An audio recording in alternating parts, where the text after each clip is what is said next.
అంటే ఆయన యొక్క తీరు, యోధా పట్ల ఆయన యొక్క తీరు. యోధా పట్ల ఎందుకు ఆయన యొక్క తీరు మనం నేర్చుకోవాలి అంటే, యేసుక్రీస్తు వారికున్న 12 మంది శిష్యులలో ఇస్కరియోతు యోధా తప్పిపోయిన వాడు. ఇస్కరియోతు యోధా యేసుక్రీస్తుని 30 వెండి నాణాలకి అప్పగించిన వాడు. యేసుక్రీస్తును చంపబోవు వారికి సహాయం చేసిన వాడు. మరి యేసుక్రీస్తు ఉప్పు తింటూ యేసుక్రీస్తు యొక్క ఆ యొక్క స్వస్థతలను, మరి యేసుక్రీస్తు వారు ఇచ్చిన అధికారాలను అనుభవిస్తూ యేసుక్రీస్తునే అమ్మేసుకున్న నమ్మక ద్రోహి అంటారు ఇస్కరియోతు యోధా. అతని పట్ల యేసుక్రీస్తు వారి వైఖరి ఎలా ఉందో ఈరోజు మనం కొన్ని విషయాలు నేర్చుకుందాం. ఫస్ట్ ఆఫ్ ఆల్, మరి యోధా యొక్క నేచర్, యోధా ఎటువంటి వాడు అన్న విషయం మనం ఆలోచించినట్లయితే, దేవుడు యేసుక్రీస్తు వారికి 12 మంది శిష్యులలో ఒక శిష్యుడయ్యే మహాభాగ్యాన్ని దేవుడు ఇస్కరియోతు యోధాకు అనుగ్రహించాడు. అది గొప్ప భాగ్యం అండి, మహాభాగ్యం. యేసుక్రీస్తుకు శిష్యుడు అవడం అనేది ఇస్కరియోతు యోధా చేసుకున్న గొప్ప భాగ్యం అది. కానీ దాన్ని ఇస్కరియోతు యోధా నిలబెట్టుకోలేకపోయాడు. యేసుక్రీస్తు వారి శిష్యులలో ఇస్కరియోతు యోధా యొక్క పోస్ట్ ఏంటి, అతని యొక్క పాత్ర ఏంటి అని మనం ఆలోచించినట్లయితే, యోహాను సువార్త 12వ అధ్యాయము, యోహాను సువార్త 12వ అధ్యాయము 4వ వచనం. ఆయన శిష్యుల్లో ఒకడు అనగా ఆయనను అప్పగింపనయ్యున్న ఇస్కరియోతు యోధా. యోధా చేసే పని కూడా ఇక్కడ రాశాడు, యేసుక్రీస్తుని అప్పగించేస్తాడని. యోధా ఈ అత్తరు ఎందుకు 300 దేనారములకు అమ్మి బేదలకు ఇయ్యవలెనను. వాడు ఇలాగ చెప్పినది బేదల మీద శ్రద్ధ కలిగి కాదు గాని వాడు దొంగయ్యుండి తన దగ్గర డబ్బు సంచి ఉండినందున అందులో వేయబడినది దొంగలించుచు వచ్చిన గనుక ఇలాగూ చెప్పెను. 12 మంది శిష్యులలో ఇస్కరియోతు యోధా డబ్బు సంచిని మెయింటైన్ చేసేవాడట. అంటే డబ్బు సంచి అంటే యేసుక్రీస్తు వారు అతని శిష్యులు సువార్తలకు వెళ్ళేవారు కదా. మరి ఎవరైనా కానుకలు ఇచ్చేవారు. కానుకలు ఇచ్చేటప్పుడు ఆ కానుక ఎవరి దగ్గర ఉంచేవారు అంటే ఇస్కరియోతు యోధా దగ్గర ఉంచేవారు. ఇస్కరియోతు యోధా ఒక బ్యాగ్ మెయింటైన్ చేసేవాడు. ఆ బ్యాగ్ లో ఈ డబ్బులన్నీ పెట్టేవాడు అనమాట. అప్పుడు బ్యాంకులు లేవు కదా, ఏమంటారంటే phone pay, Google pay, QR కోడ్లు ఇవి లేవు బ్యాంకులో దాయటానికి. సో ఇస్కరియోతు యోధా దగ్గరే బ్యాంక్ ఉండేది అనమాట. అంటే ఇస్కరియోతు యోధా ఆ డబ్బును జాగ్రత్త చేసేవాడు. ఎవరైనా ఇచ్చిన డబ్బులు ఆ సంచిలో పెట్టేవాడు అనమాట. సంచి తన దగ్గరే ఉండేది, డబ్బు సంచి తన దగ్గరే ఉండేది. ఈయనేం చేసేవాడంటే, ఎవరైనా డబ్బులు ఇస్తుంటే ఆ డబ్బుల్లో కొంత డబ్బు ఏం చేసేవాడంటే నొక్కేసేవాడు, మన భాషలో చెప్పుకోవాలంటే. అంటే ఎవరైనా 100 దినారములు ఇచ్చారనుకోండి, 90 దినారాలే ఇచ్చినట్లు రాసి 10 దినారాలు దొంగలాడేసేవాడు అందులో నుంచి. అంటే కొంత కాచేసేసేవాడు అనమాట. ఎందుకంటే ఇతడు డబ్బాస గలవాడు. డబ్బు అంటే ఆశ. దేవుడికి ఇచ్చిన డబ్బునే, దేవుని సేవకి ఇచ్చిన డబ్బునే దొంగలాడేసే మనస్తత్వం కలిగిన వాడు. ఇక్కడ ఒక ప్రశ్న మనకు రావాలి. ఏంటి ఆ ప్రశ్న ఏంటంటే, అందరి హృదయములు ఎరిగిన యేసు ప్రభు వారికి ఇస్కరియోతు యోధా ఆ డబ్బు సంచిలో ఉన్న కొంత డబ్బుని దొంగలిస్తున్నాడన్న విషయం యేసుక్రీస్తు వారికి తెలియదా? తెలుసా? యేసుక్రీస్తు వారికి తెలియదా? తెలుసా అండి? ఓకే, మరొక వచనం చూద్దాం. ఇతని యొక్క స్థితి యోహాను సువార్త 7వ అధ్యాయం అక్కడ మరొక విషయం రాయబడ్డది. యేసుక్రీస్తు ఇతని కోసం చెప్తున్నాడు. యేసుక్రీస్తు వారికి మొదట్లో ఎక్కువ మంది శిష్యులు ఉండేవారు. 12 మంది శిష్యులు మాత్రమే కాదు, 70 మంది శిష్యులు ఉండేవారు. యోహాను సువార్త 6వ అధ్యాయంలో యేసుక్రీస్తు వారు ఏమంటారంటే, నా శరీరమును తిని నా రక్తము త్రాగువాడే నిత్య జీవమునకు పాత్రుడు అనగా, చాలా మంది అభ్యంతర పడతారు. ఏంటి శరీరాన్ని తినమంటున్నాడు, రక్తాన్ని తాగమంటున్నాడు, మేమేమన్నా జంతువులమా, ఇది కఠినమైన మాట, ఇది ఎవరు చేయగలరు అని చాలా మంది వెళ్ళిపోయారు. అది చెప్తున్నాడు 66వ వచనం. అప్పటి నుండి ఆయన శిష్యుల్లో అనేకులు వెనుక తీసి మరి ఎన్నడూ ఆయనను వెంబడింపలేదు. కాబట్టి యేసు, మీరు కూడా వెళ్ళిపోవాలని ఉన్నారా అని 12 మందిని అడగగా, సీమోను పేతురు, ప్రభువా, ఎవరి యొద్దకు వెళ్ళుదుము? నీవే నిత్య జీవపు మాటలు గలవాడవు. పేతురు గారు అంటున్నారు, నీవే నిత్య జీవపు మాటలు గలవాడవు. కాబట్టి మేము ఎక్కడికి వెళ్ళాం, నీ యొద్ద నిత్య జీవపు మాటలు దొరుకుతున్నాయి. అందుకు యేసుక్రీస్తు వారు ఏమన్నారు? 70వ వచనం. అందుకు యేసు, నేను మిమ్మును 12 ఏర్పరచుకొనలేదా? యేసుక్రీస్తు వారు ఏర్పరిచిన వారిలో 12 మంది ఉన్నారు శిష్యులుగా. ఈ 12 మందిలో మళ్ళీ యోధ దొంగ అయి ఉన్నాడు. ఏర్పరచుకొనలేదా? మీలో ఒకడు సాతాను అని వారితో చెప్పెను. 12 మందిలో సాతాను ఉన్నాడు.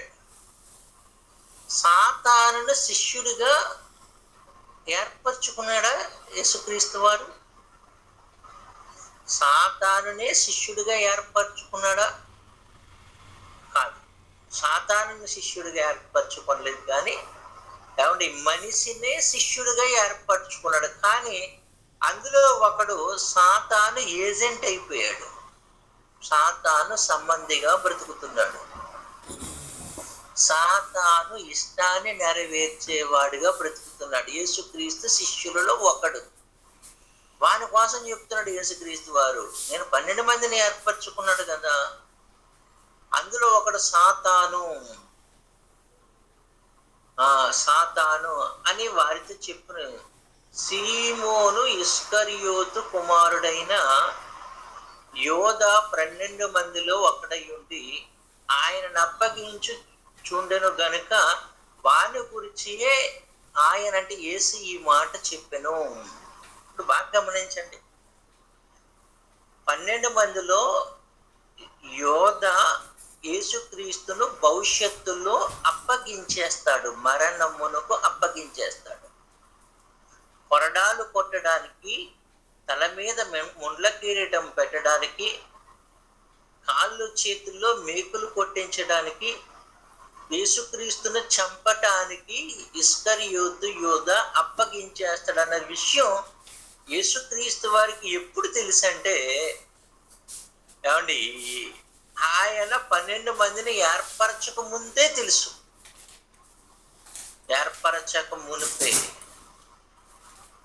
మరి అటువంటిప్పుడు ఇస్కరియోతు యోధాను సైడ్ పెట్టేయచ్చు కదా.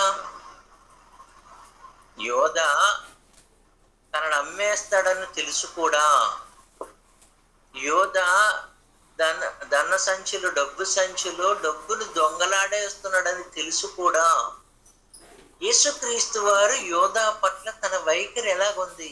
ద్వేషించాడు అతన్ని. ఏ యోధ, పోరా నువ్వు అనడా? నువ్వు సాతానువురా అన్నాడా? అక్కడ పేరు పెట్టి అనలేదు. మీలో ఒకడు అన్నాడు కానీ యోధ అని అనలేదు. యోధాయే సాతాను. ఏమండి, ఆలోచించండి. యోధ పట్ల యేసుక్రీస్తు వారి వైఖరి యోధాను ద్వేషించినట్లు గాని, యోధాను టార్చర్ చేస్తున్నట్లు గాని, యోధాను తన టీములో నుంచి వెళ్ళగొడుతున్నట్లు గాని యేసుక్రీస్తు వారి వైఖరి లేదు. తెలుసు కూడా, ఈ యోధాయే దొంగలాడేస్తున్నాడు డబ్బులు అని తెలుసు కూడా. ఈ యోధాయే నన్ను మరణానికి అప్పగించేస్తాడన్న విషయం యేసుక్రీస్తు వారికి తెలుసు కూడా. యోధాను యేసుక్రీస్తు వారు ద్వేషించలేదు, టార్చర్ చేయలేదు. ఏమండి, ఈయన ఏదే విధంగా మన టీంలో నుంచి వెళ్ళగొట్టాలి అన్న ప్రయత్నాలు చేయలేదు యేసుక్రీస్తు వారు. మనమైతే ఏమండి, మనతో ఉన్న ఒకడు మన డబ్బులు దొంగలాడేస్తున్నాడు అన్న విషయం మనకు తెలిసింది. తెలిసినప్పటి నుంచి మనం ఏం చేస్తాం? వాడిని ఏదో విధంగా సమయం వచ్చినప్పుడల్లా వాడిని ఎంతో కొంత అవమానించి, వాడి మీద కొన్ని మోపేసి, ఏదో విధంగా మన దగ్గర నుంచి దూరం చేసేస్తాం వ్యక్తి. ఎందుకంటే అతని వల్ల మనకు ప్రమాదం ఉంది, అతని వల్ల మనకి నష్టం ఉంది, మన ధనం దొంగలింపబడుతుంది, భవిష్యత్తులో అతని వల్ల మనకి ప్రమాదం ఉంటుంది. కనుక అటువంటి వాడిని చారణీయము, వస్తే చారణీయము. వాడు చాలా ప్రమాదకరమైన వ్యక్తి అండి. వాడిని ఎందుకు చారణిస్తున్నారండి? వాడు దొంగండి, వాడు అమ్మేసుకుంటాడండి. చారణీయము. ఒకవేళ చేరి ఉండి వాడు అటువంటి వాడు అన్న విషయం తెలిసిందనుకోండి, అటువంటి వాడిని ఏదో విధంగా దూరం చేసేస్తాం, మనం వదిలి చేసుకుంటాం. ఇదిగో నమస్కారం రా బాబు అంటుంది. కానీ యేసుక్రీస్తు వారు అలాగెందుకు చేయలేదు? యేసుక్రీస్తు వారు యోధా పట్ల ఆ వైఖరి ఎందుకు చేయలేదు? ఆయన ఆలోచించండి. ఏమంటే మన వైఖరి ఎలా ఉంటుంది? యేసుక్రీస్తు వారి వైఖరికి మన వైఖరికి తేడా చూడండి. ఇక్కడ పైపెచ్చి యేసుక్రీస్తు వారు లాస్ట్ని బాధపడుతున్నాడు చూడండి. ఆ యోధా కోసం యేసుక్రీస్తు వారు ఎంత బాధపడుతున్నాడు చూడండి. ఒక మాట అంటున్నాడు, లోకాసు వార్త కాదండి, మత్తయి సువార్తలో చూద్దాం. మత్తయి సువార్త 26వ అధ్యాయము. మత్తయి సువార్త 26వ అధ్యాయము 17వ వచనం. పులియని రొట్టెల పండుగలో మొదటి పస్కా పండుగను ఆచరిస్తున్నారు యేసుక్రీస్తు ఆయన శిష్యులు. పస్కా రాత్రి, కాబట్టి ప్రభువు రాత్రి భోజనం అంటారు కదా. అంటే ఆ రాత్రి, అంటే 3.5 సంవత్సరాలు యేసుక్రీస్తు వారు ఇస్కరియోతు యోధాను భరించుకుంటూనే వచ్చాడండి. కాబట్టి దొంగలిస్తున్నా తెలుసు కూడా ఆ యోధాను భరించాడు, సహించాడు. యేసుక్రీస్తు వారిని అప్పగించేస్తాడు, అమ్మేసుకుంటాడు, 30 వెండి నాణాలకి అమ్మేసుకుంటాడు అన్న విషయం తెలుసు కూడా ఆ యోధా పట్ల అతని ప్రేమ చూపుతూనే వచ్చాడు కానీ ద్వేషించలేదు. ఏమంటే 21వ వచనం చూడండి. 21వ వచనం. వారు భోజనము చేయుచుండగా ఆయన, మీలో ఒకడు నన్ను అప్పగించునని మీతో నిశ్చయముగా చెప్పుచున్నాను. మీలో ఒకడు.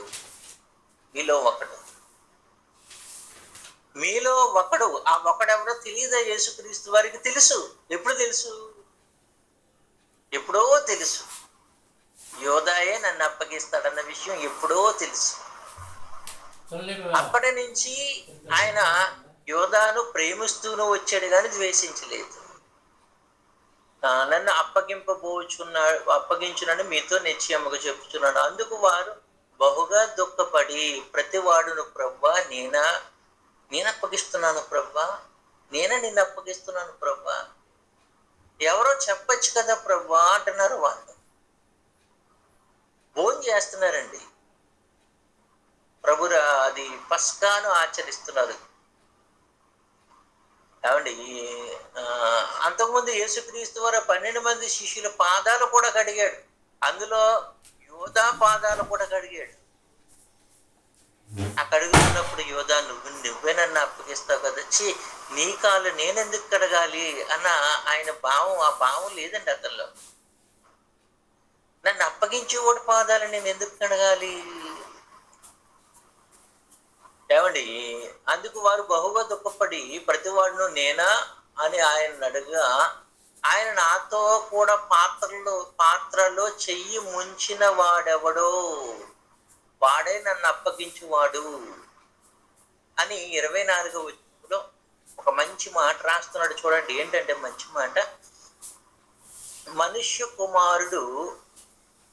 కుమారుని గురించి వ్రాయబడిన ప్రకారము ఆయన పోవుచున్నాడు గాని, నా కోసం దేవుడు రాశాడు. ఏం రాశాడు? ఇదిగో నేను అప్పగింపబడాలి,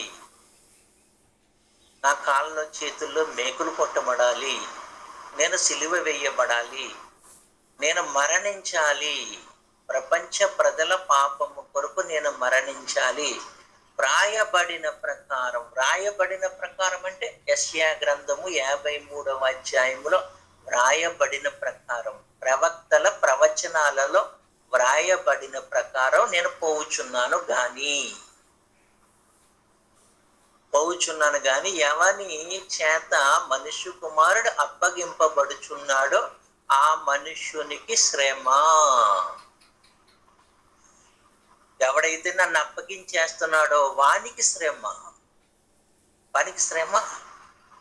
ఆ మనుష్యుడు పుట్టి ఉండని ఎడల వానికి మేలని చెప్పెను.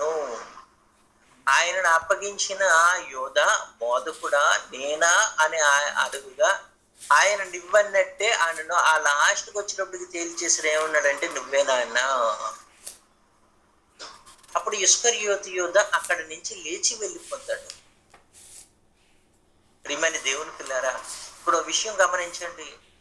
యోధ డబ్బు సంచిలో డబ్బు దొంగలాడేస్తున్నా, యోధ యేసుక్రీస్తు వారిని అప్పగించేస్తాడన్న విషయం తెలుసు కూడా, అమ్మేసుకుంటాడన్న విషయం యేసుక్రీస్తు వారికి తెలుసు కూడా, ఎందుకు అతనిని ద్వేషించలేదు, ఎందుకు అతనిని దూరం చేయలేదు అంటే ఇక్కడ ఒక విషయం ఆలోచించండి. ఇక్కడ యేసుక్రీస్తు వారు బాధపడుతున్నాడు.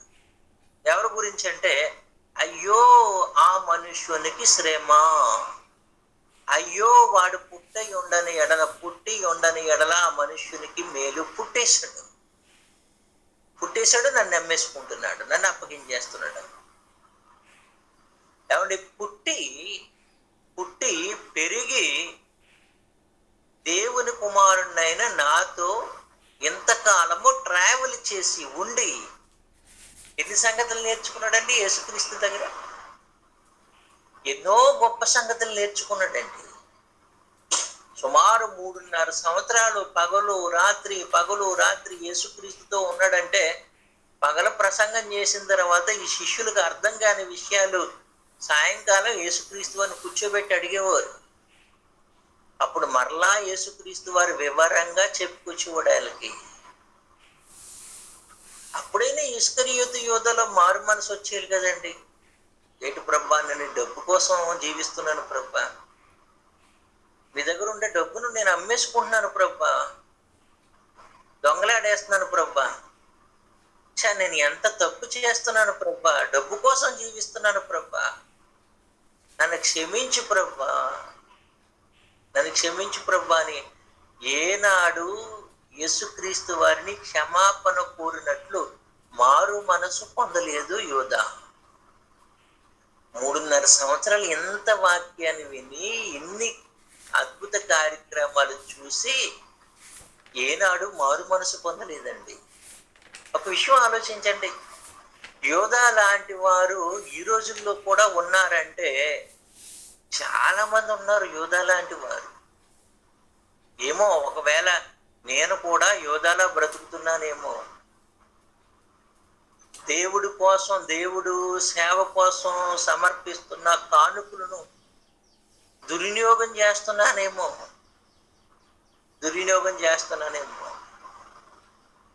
ప్రియమైన దేవుని పిల్లలారా, మనం ఏం పొందాలి? మార్పు పొందాలి.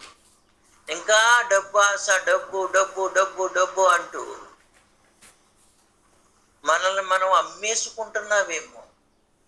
కొన్ని సందర్భాల్లో మనల్ని మనం అమ్మేసుకుంటూ ఉంటాం, దిగజారిపోతూ ఉంటాం డబ్బు కోసం. ఇస్కరియోతు యోధ 30 వెండి నాణాలకు కోసం దిగజారిపోయాడండి. ఎన్ని వెండి నాణాలు? 30 వెండి నాణాల కోసం దిగజారిపోయాడు. చూడండి 22వ అధ్యాయం, లోకాసు వార్త 22వ అధ్యాయం మొదటి వచనం. పస్కా అనబడిన పులియని రొట్టెల పండుగ సమీపించెను.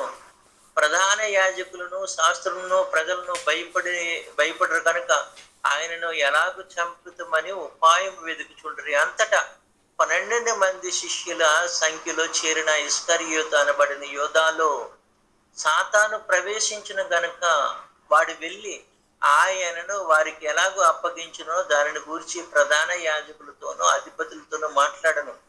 అందుకు వారు సంతోషించి వారికి ద్రవ్యమియ్య సమ్మతించిరి. డబ్బు కోసం, 30 వెండి నాణాల కోసం యేసుక్రీస్తు వారిని అమ్మేస్తున్నాడు, లేకపోతే అప్పగించేస్తున్నాడు. మరి ఇన్నాళ్ళు దొంగలాడవు కదా నాన్న, సరిపోలేదంటే ఆశ తీరలేదండి, ఆశ తీరలేదు. ప్రియమైన దేవుని పిల్లారా, ఒకసారి ఆలోచించండి. మనకున్న దానితో తృప్తి చెందుతున్నామా? ఇంకా ఇంకా ఇంకా డబ్బు కోసం క్రైస్తవులమైన మనము అడ్డదారులు తొక్కుతున్నామా? మనల్ని మనం అమ్మేసుకుంటున్నామా? లేకపోతే డబ్బు కోసం మనకు అప్పగించిన బాధ్యతలను అమ్మేస్తున్నామా?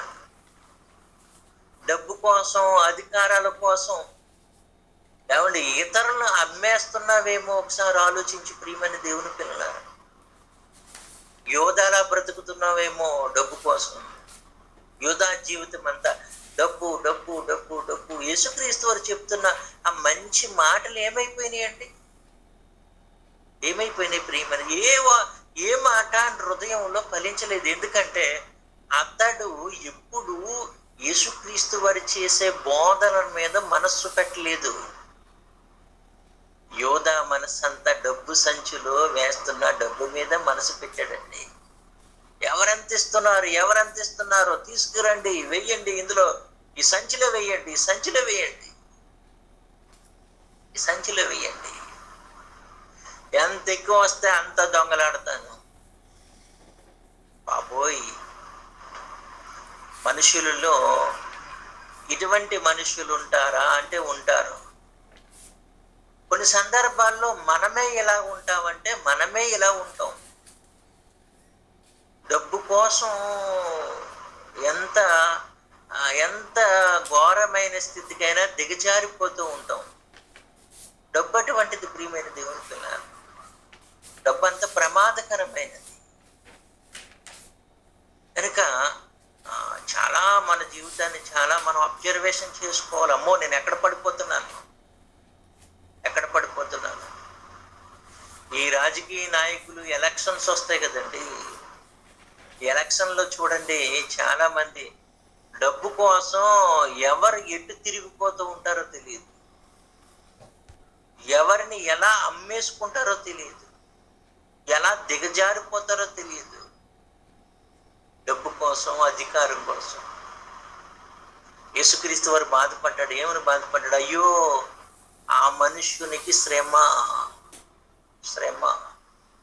ఇంకా మరొక విషయం ఏంటంటే ఇక్కడ బాగా గమనించాలి. యేసుక్రీస్తు వారు మరొక విషయానికి కట్టుబడిపోయాడు. ఏంటంటే మనిషి కుమారుని గురించి వ్రాయబడిన ప్రకారము పోవుచున్నాడు.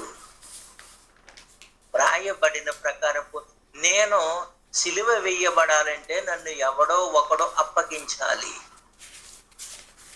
వాడు ఈ యోధా అయితే ఈ యోధ నన్ను సిలువ వేయడానికి అప్పగించుటల్లో సాతాను సంబంధి అయి దేవుని సంకల్పాన్ని నెరవేరుస్తూ ఉంటే, కానీ ఇలా జరగనివ్వండి, వాడిని ఎందుకు నేను ద్వేషించడం? ఎలాగా నేను సిలువ వేయబడాలి, ఎవడొకడు అప్పగించాలి. కాబట్టి ఇస్కరియోతు యోధ పట్ల యేసుక్రీస్తు వారు ఎటువంటి వైఖరి కలిగి ఉన్నాడంటే, అయితే మారు మనసు పొందుతాడు, లేకపోతే నన్ను అప్పగించుకుంటాడు. దేవుని చిత్తం నెరవేరాలి, దేవుని సంకల్పం నెరవేరాలి. మనం కూడానండి చాలా సందర్భాల్లోనండి మన జీవితం కూడా ఎలా ఉంటుందంటే, కొన్ని శోధనలు వచ్చేస్తూ ఉంటాయి కదా. అది ఎవరి వల్ల శోధనలు వస్తాయి? ఏమండి, కొన్ని సందర్భాల్లో మన పిల్లల వల్లనే శోధనలు వచ్చేస్తాయి. మన యొక్క చుట్టుపక్కల ఉన్న వారి వల్ల, మన స్నేహితుల వల్ల, మనతో పని చేస్తున్న ఉద్యోగుల పని శోధనలు రావచ్చు. శోధనలు వచ్చినప్పుడు ఇది దేవుని చిత్తమేమో, ఇది దేవుని సంకల్పం ప్రకారం జరుగుతుంది, జరగనివ్వండి. సహించండి. ఎవరైతే మిమ్మల్ని శోధిస్తున్నారో వాళ్ళని ద్వేషించకండి. యేసుక్రీస్తు వారికి ఈ ఇస్కరియోతు యోధ వలన శోధన వచ్చేసింది, కానీ యోధాని యేసుక్రీస్తు ద్వేషించలేదు. ఎక్కడా మనం చూడం ఇస్కరియోతు యోధాను ద్వేషించినట్లు. అతడి మీద యేసుక్రీస్తు వారు కొన్ని పన్నాగములు పన్ని అతనిని తన టీములో నుంచి తీసేసినట్లు మనం చూడం. కానీ ప్రియమైన దేవుని పిల్లారా, సహించాడు. యోధాను సహించాడు. మనసులో ఉంది ఇతనే నన్ను నమ్మేసుకుంటాడు అని. ఏమండి, చివరి వరకు అయ్యో యోధా నువ్వు నన్ను నమ్మేసుకుంటావా, నీకు శ్రమ యోధా. ఏమండి, చివరి వరకు మారు మనసు పొందుతాడేమని ఎదురు చూశాడు. ఓకే, అమ్మేసుకున్నాడు. యేసుక్రీస్తు వారు సిలువ వేయబడ్డాడు. యేసుక్రీస్తు వారు సిలువలో చనిపోయాడు. ఈ విషయం యోధాకి తెలిసింది. అయ్యో నా ప్రభువును నేను అమ్మేసుకున్నాను కదా, నా ప్రభువును సిలువ వేసి కొరడంతో కొట్టి సిలువ వేసి మరి చంపేశారు కదా. ఈ విషయం యోధాకి తెలిసిపోయింది. తెలిసిపోయిన తర్వాత యోధా పరిస్థితి ఏంటో ఏమండి, అపోస్తుల కార్యములు 1వ అధ్యాయము 15వ వచనం నుంచి ఈ విషయాలన్నీ చూడండి. ముగించేస్తాను. చాలా విలువైన మాటలు. అపోస్తుల కార్యములు 1వ అధ్యాయం 15వ వచనం. లాస్ట్ వరకు ఇస్కరియోతు యోధకు మారు మనసు వచ్చిందా లేదా? ఒకవేళ మారు మనసు వస్తే ఆ మారు మనసులో యోధా తీసుకున్న నిర్ణయం ఏంటి? ఇది చాలా అవసరం. 1వ అధ్యాయం 15వ వచనం. ఆ కాలం మంది 15వ వచనం. ఆ కాలం మంది ఇంచుమించు 125 మంది సహోదరులు కూడి ఉండగా పేతురు వారి మధ్య నిలిచి ఇట్లనెను, సహోదరులారా, యేసును పట్టుకునిన వారికి త్రోవ చూపిన యోధాను గురించి పేతురు గారు మాట్లాడుతున్నారు. అప్పుడు యేసుక్రీస్తు వారు చచ్చిపోయారు. ఇస్కరియోతు యోధా కూడా చచ్చిపోయాడు. పెంతెకోస్తు పండుగ దినానికి ముందటి మాటలు ఇవి. యేసుక్రీస్తు వారు పరలోకానికి ఆరోహణమైపోయిన తర్వాత మాటలు. అంటే సుమారు యేసుక్రీస్తు వారు చనిపోయిన తర్వాత 40 దినాలు ఆ టైంలో యేసును పట్టుకుని వారికి త్రోవ చూపిన యోధాను గురించి పరిశుద్ధాత్మ దావీదు ద్వారా పూర్వము పలికిన లేఖనము నెరవేరవలసి ఉండెను. యేసుక్రీస్తు వారు ఎందుకు యోధాను సహించాడంటే లేఖనాలు నెరవేరాలి. అందుకే యేసుక్రీస్తు వారు యోధా పట్ల ప్రేమ కలిగి ఉన్నాడు కానీ ద్వేషించలేదు. ఈ విషయం గమనించాలి మనం. పరిశుద్ధాత్మ దేవుడు 1000 సంవత్సరాలకు మునిపి యోధాను గురించి రాశాడట. పలికిన మాటలు నెరవేర్చవలసి ఉండను. అతడు మనలో ఒకడుగా ఎంచబడిన వాడై ఈ పరిచర్యలో పాలు పొందెను. ఈ యోధా ద్రోహము వలన సంపాదించిన రూకలన్నిచ్చి ఒక పొలము కొనెను. యోధా కొనలేదు కానీ యోధా ఆ రూకల్ని ఏం చేస్తాడంటే మళ్ళీ ప్రధాన యాజకుల దగ్గరికి తీసుకెళ్లి విసిరేస్తాడు. అట్లా ఈ డబ్బు కోసమే కదా నేను నా ప్రభువుని అమ్మేసుకున్నాను, ఈ డబ్బులు నాకు వద్దు అని ప్రధాన యాజకులు ఎదుటి ఏం చేస్తాడంటే విసిరి కొట్టేస్తాడు. ఏమండి, విసిరేసి వెళ్ళి ఉరి పోసుకుని చచ్చిపోతాడండి. ఏమండి, అతడు తల క్రిందులుగా పడి నడిమికి బద్దలైనందున అతని పేగులన్నీ బయటికి వచ్చును. ఈ సంగతి యెరూషలేములో కాపురం అన్న వారందరికీ తెలియవచ్చును గనుక వారి భాషలో ఈ పొలము అకెల్దామా అనబడి ఉన్నది. దానికి రక్తపు భూమి అని అర్థము. ఇందుకు ప్రమాణముగా అతని ఇల్లు పాడైపోవును గాక, దానిలో ఎవడనో కాపురం ఉండకపోవును గాక, అతని ఉద్యోగం వేరొకడు తీసుకును గాక అని కీర్తన గ్రంథములో వ్రాయబడి ఉన్నది. ఇస్కరియోతు యోధా గురించి 1000 సంవత్సరాలకు ముందే వ్రాయబడ్డారు. ఏమండి మరొక మాట, ఏమండి 25వ వచనం, 24వ వచనం, ఇట్లని ప్రార్థన చేసిరు, అందరి హృదయములు ఎరిగి ఉన్న ప్రభువా తన చోటకి పోవుటకు యోధ తప్పిపోయి. ఉదయం ఎప్పుడంటే తప్పిపోయాడండి. ఎందుకు తప్పిపోయాడు? ధనాశ గలవాడై తప్పిపోయాడు. తప్పిపోవటానికి కారణం రక్షణ మార్గములో నుండి, పరలోకం వెళ్ళే ఆ మహాభాగ్యములో నుండి, యేసుక్రీస్తు వారి యొక్క శిష్యులలో అపోస్తలత్వములో నుండి తప్పిపోయాడు. దేవుడిచ్చిన మహాభాగ్యములో నుండి తప్పిపోయాడు. కాబట్టి తప్పిపోయి పోగొట్టుకుని ఈ పరిచర్యలోను ధనాసక్తిపరుడై పరిచర్యను పోగొట్టేసుకున్నాడు. అపోస్తలత్వమును పొందుటకు, ప్రియమైన దేవుని పిల్లారా, ఏమండి తప్పిపోయాడు, పరిచర్యను కోల్పోయాడు. అతని ఉద్యోగం వేరొకరికి ఇవ్వబడ్డది. అతడు భూమి మీద లేకుండా పోయాడు. ఇక్కడ బాగా గమనించండి, ఇస్కరియోతు యోధ ఆఖరి క్షణములో మారు మనసు పొందాడా అంటే మారు మనసు పొందాడండి. ఎలాగంటే, అయ్యో నా ప్రభువును నేను ఈ 30 వెండి నాణాలకు అమ్మేసుకున్నాను, ఆ 30 వెండి నాణాలు ఇలా చేతిలో చూసుకునిచ్చి ఈ డబ్బుల కొరకే కదా నా ప్రభువుని అమ్మేసుకున్నానని ఆ డబ్బుల మీద తన మీద ద్వేషము కలిగి, డబ్బులు ఇలా చూసుకున్న తర్వాత అండి ఆ డబ్బు మీద ఇస్కరియోతు యోధకి ఏమొచ్చిందంటే ద్వేషం పుట్టింది. అప్పటికే చేయి జారిపోయింది. యేసుక్రీస్తు అని సిలువ వేసేస్తున్నారు, అప్పటికే చంపేస్తున్నారు. అయ్యో నా ప్రభువు నేను సిలువ మరణానికి అమ్మేసుకున్నాను కదా అని తీసుకెళ్లి ఆ డబ్బులు ప్రధాన యాజకులు ఏం చేస్తాడు? విసిరేస్తాడండి, విసిరేస్తాడు, డబ్బులు విసిరేస్తాడు. ఫ్యాషన్ ఆఫ్ ది క్రైస్ట్ ఇటువంటి సినిమాల్లో చూపించిన డబ్బులు ఇలా విసిరినప్పుడు అంటే ఆ నాణాలు అలా వెళ్ళి పడతాయి. అంటే వేటిని ద్వేషించాడు? డబ్బుని ద్వేషించాడు. ప్రేమించిన డబ్బును ప్రేమించిన ఇస్కరియోతు యోధాయే డబ్బును ద్వేషించాడు. విసిరేస్తాడు, ఇంటికెళ్ళి భార్యకి ఇవ్వడు, ఆ డబ్బును తీసుకొచ్చి విసిరేస్తాడు. అప్పుడు ఆ డబ్బులన్నీ వాళ్ళు వెళ్ళి ఏం చేస్తారంటే, ఇస్కరియోతు యోధ చచ్చిపోయిన తర్వాత ఒక భూమి కొనేస్తారు ఈ యాజకులు. అయితే విసురు కొట్టిన తర్వాత అండి పరిగెట్టుకుని వెళ్ళి ఆ పేతురు దగ్గర ఇంకా శిష్యుల దగ్గర, అయ్యో నా వలన తప్పు అయిపోయింది, నేనే యేసుక్రీస్తుని అమ్మేశాను, నా వలన తప్పు అయిపోయింది ప్రభువా అని క్షమాపణ అడగలేదు. అక్కడ అడగకుండా ఏం చేశాడు అంటే అంతరంగములో విపరీతమైన స్ట్రగుల్ అనుభవించాడు. నేను డబ్బు డబ్బు డబ్బు అంటూ బ్రతికాను, నా ప్రభువు నమ్మేసుకున్నాను, నా ప్రభువు నమ్మేసుకున్నాను, నా ప్రభువు నమ్మేసుకున్నానని.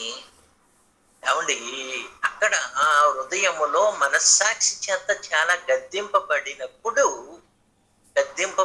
అండి సరైన నిర్ణయం తీసుకోలేకపోయాడు.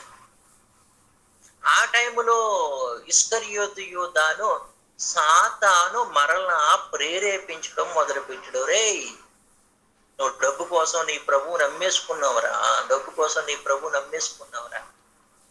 ఒక రకమైన తన మీద తానే ద్వేషం తెచ్చుకున్నాడు. తనను తాను క్షమించుకోలేకపోయాడు. అక్కడ తనను తాను తిట్టుకున్నాడు. ఒరే, నువ్వు దొంగవరా, నువ్వు దుర్మార్గుడువరా, నువ్వు నమ్మక ద్రోహివురా. తనలో తానే ఒక రకమైన శోధనకు గురవ్వడు, ఒక రకమైన టెంప్టేషన్కు గురవ్వడు. ఒక రకంగా హృదయములో మైండ్లో తన మీదే తనకు ద్వేషం. నీ ప్రభువు నమ్మేసావు, నీ ప్రభువుకు చావుకు నువ్వే కారకుడవ్వవు, మీ ప్రభువును కొరడాలతో కొట్టేస్తున్నారు, నువ్వు ఎందుకు బతకాలి, నువ్వు బతకూడదు, నువ్వు చచ్చిపో. ఒక రకమైన మెంటల్ టెన్షన్కు గురవ్వాడు. అయ్యో ప్రభువా, నేను తప్పు చేశాను ప్రభువా, నీ ఎద్దుకు వస్తే నాకు క్షమాపణ దొరుకుతుంది ప్రభువా, నన్ను క్షమించు ప్రభువా అని ప్రభువు దగ్గరికి పరిగెట్టుకు రాకుండా, శిష్యుల ఎద్దుకు పరిగెట్టుకు రాకుండా, నువ్వు చచ్చిపో అన్న ఆ స్ట్రగుల్నెస్కి తట్టుకోలేక వీళ్ళు ఏం చేశాడంటే ఒక చెట్టుకు ఊరి పెట్టుకొసుకున్నాడు. అది సరైన తాడు కాదు, ఏదో దొరికింది సిగిపోయిన తాడు. ఆ తాడు కట్టుకుని ఏం చేసి ఊరి పెట్టుకున్నాడు. చెట్టు ఎక్కేసాడు, తాడు గారు దూకేసాడు. ఏమండి, చచ్చిపోయాడండి. ఇస్కరియోతు యోధ చచ్చిపోయాడండి.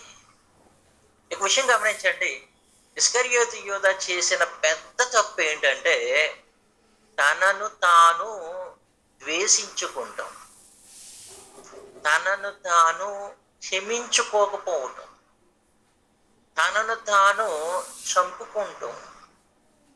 ఏడో ఒక విషయం, దొంగలించడం, డబ్బు సంచిలో డబ్బు దొంగలించడం తను చేసిన తప్పు. యేసుక్రీస్తు వారు బోధల మీద మనస్సు ఉంచకపోవటం ఆయన మరొక పెద్ద తప్పు చేశాడు. చాలా మంది చర్చకు వస్తారు కానీ దేవుని మాటల మీద మనస్సు ఉంచరు. మీకు ప్రతిరోజు వాక్యం అందుతుంది, ఎంతమంది వాక్యం అందు మనస్సు ఉంచుతున్నారు? ఇస్కరియోతు యోధ చేసిన పెద్ద తప్పుల్లో పెద్ద తప్పు ఏంటంటే దేవునితో పాటు ఉండి దేవుని మాటల యందు మనస్సు ఉంచలేదు. దేవునితో ఉండి కూడా డబ్బు యందు మనస్సు ఉంచాడు. ఒకవేళ దేవుని మాటల యందే మనస్సు ఉంచితేనండి, యేసుక్రీస్తు వారంటే నరహత్య చేయకూడదు, ఇంకా ఆత్మహత్య చేసుకోకూడదని చాలాసార్లు చెప్పాడు ఆయన. కానీ ఈయన మాటలు యందు మనస్సు ఉంచక వేటి యందు మనస్సు ఉంచాడు, డబ్బు యందే మనస్సు ఉంచాడు. కాబట్టి ఆ మాటలు యోధా హృదయములోకి వెళ్ళలేదు. వెళ్ళి ఉంటే ఇదిగో నరహత్య చేయటం పాపం, నన్ను నేను చంపుకోవటం కూడా పాపం, పాపం, నా మీద నాకు అధికారం లేదు, నన్ను నేను చంపుకునే అధికారాన్ని దేవుడు నాకు ఇవ్వలేదు అన్న మాటలు తన హృదయములో నాటుకునుంటే ఎంత గొప్ప పాపినైనా దేవుడు క్షమిస్తాడని ఎన్నోసార్లు చెప్పాడు యేసుక్రీస్తు వారు, ఎన్నోసార్లు చెప్పాడు. ఆ మాటలు తన హృదయంలో ఉంచుకోలేదు. ఉంచుకుని ఉంటే, ఒకవేళ ఆ మాటలు హృదయంలో ఉంచుకుని ఉంటే, అయ్యో ప్రభువా నేను తప్పు చేశాను ప్రభువా, నన్నే మమ్మేసుకున్నాను ప్రభువా, నన్ను క్షమించు ప్రభువా. ఏమండి, ఇస్కరియోతు యోధ ఎదుట ఏమండి అక్కడ మరొక మార్గం ఉంది, క్షమాపణ అడుక్కునే మార్గం ఉంది. మరి ఆ మార్గాన్ని ఎందుకు అవలంబించలేదు అంటే ఆ మార్గమును గురించిన అవగాహన మనస్సు యందు లేదు, హృదయంలో లేదు. ఆ మార్గమును గురించి చచ్చిపోరా చచ్చిపోరా చచ్చిపోరా, చావే దారి అనుకున్నాడు. తన్ను తాను క్షమించుకోకుండా తన్ను తాను చంపుకున్నాడు కదండి. ఇస్కరియోతు యోధ చేసిన మరొక పెద్ద పాపం అన్నది.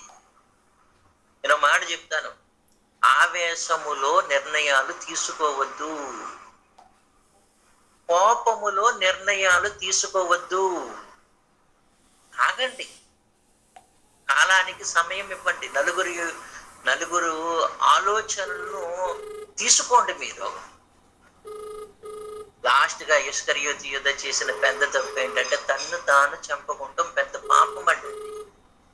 ఆత్మహత్య, తన్ను తాను ఆత్మహత్య చేసుకున్నాడు కదా, యోధ చేసిన పెద్ద పాపం అది. ఎవరిచ్చారు అధికారం నిన్ను చంపుకోవడానికి? నువ్వు మరలా తిరిగి వెళ్ళి శిష్యుల యొక్క క్షమాపణ అడుగు ఉంటే నా వల్ల తప్పైపోయింది. ఏమండి, అది ఆ మార్గాన్ని ఎందుకు ఎంచుకోలేదు? ఈ రోజుల్లో చాలా మంది అండి ఆ మార్గాన్ని ఎంచుకోవట్లేదు. అయ్యో నా వల్ల తప్పైపోయింది, దేవుడా నన్ను క్షమించు దేవుడా అని అనకుండా పంతాలకు పోయి ఏం చేసుకుంటున్నారంటే తన్ను తాను ఛేదించుకుంటున్నారు. అది ఒక పెద్ద పాపం అండి. కాబట్టి యోధాల ఎవరు తన్ను తాను ఛేదించుకోకూడదు, చంపుకోకూడదు. దేవుడు మనకు రక్షణ ఇచ్చాడు, ఈ రక్షణలో ఎదుగుదాం.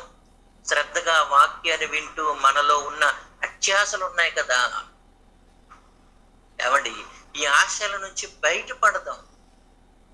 ఆ బయటపడినట్లు ప్రభువుని ప్రతిరోజు వేడుకుందాం. దేవుడా నన్ను పట్టి బంధిస్తున్న ఈ లోక సంబంధమైన మరి దురాశల నుంచి నన్ను విడిపించి దేవుడు అని అడుగుదాం.